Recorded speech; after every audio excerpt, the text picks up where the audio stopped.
nga bitalo nnyo.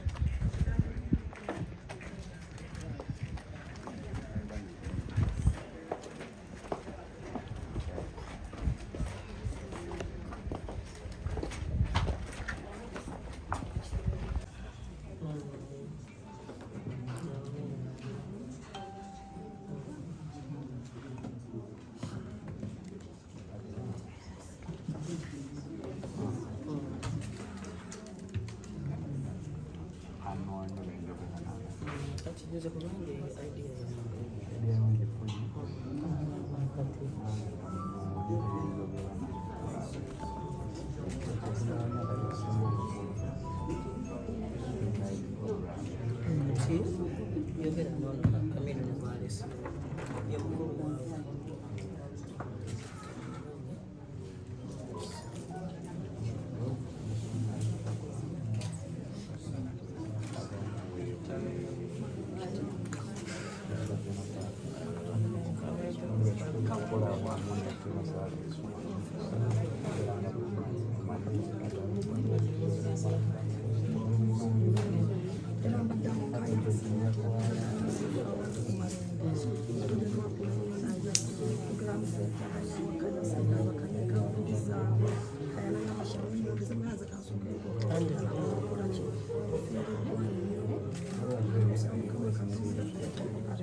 Program now, then we shall decide. So I decided right now. Decide right now. Funeral service. Can't decide right now.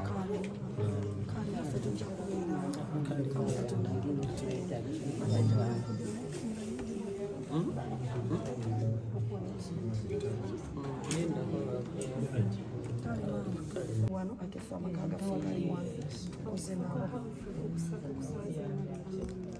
okufa kwa Humphrey kusanze nga tuli mu kutabuka nga tugezaako okutuukiriza abantu baffe okubayamba mu kiseera kino eky'ekisiibo ate nga n'abalala badde batusabye okuba nga tubatuukirako ku nsonga za Easter.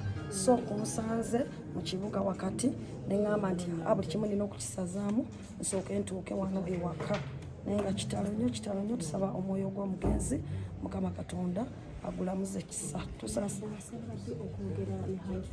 Humphrey ebbanga lyakomerawo nga azze ku platinum awo ng'amaze okuva ebweru era wamu ne baganda bange wamu ne Kaya Hassan tubagenda okulaba nga tumulambulako era awo kibakita physical interaction awo kyakoma naye ng'ate ku masimu babadde bawulizanya nnyo naffe nga bwe nkugambye nti famire y'abamayanja n'ey'aba Malende kumpi enzija zokka zisala era zezimu ku famire ngundi ennyo mu Kawempe ezimu ku ezo ezeenyumirizibwamu. So n'olwekyo tuli banakuwavu nnyo tusaba Mukama Katonda abeere ng'atugumya wamu ffenna, agumye maama, agumye taata, agumye baganda baffe ba Joseph Mayanja wamu n'ekisaawe kya entertainment n'ababadde bakanika naye ababadde bali naye emirimu egy'enjawulo ebulaya gy'abadde gyali nga tannaba kulwala.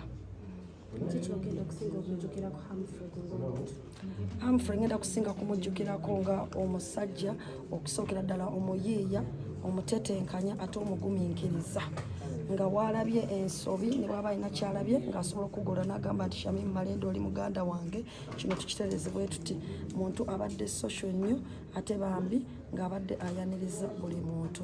N'olwekyo tulina okuba nga tumwenyumirizaamu n'okubaako kye tumuyigako n'abalala abasigadde. Legacy ejja kulivinga on era tusaba ebirungi ebyo byabadde akoze na byonna bye tumumanyiko abalala bayigireko babeeko ekirungi kye bamugirako ate tusigale nga tumusabira nga tusabira n'abalala abagenzi. Obubaka bwempa aba famire okusooka mbasaasira nnyo nga nange neesaasiriramu kuba nkugambye nti abanga muganda wange Humphrey. Tusaba Mukama Katonda abeere nga abagumya era ffenna atugumize wamu. Ffe nga bannakawempe tufiiriddwa nnyo. Nsaasira taata, nsaasira maama, nsaasira Joseph Mayanja ne ab'enganda bonna abalala ate ne bannakawempe. Tufiiriddwa nnyo, tufiiriddwa ddala.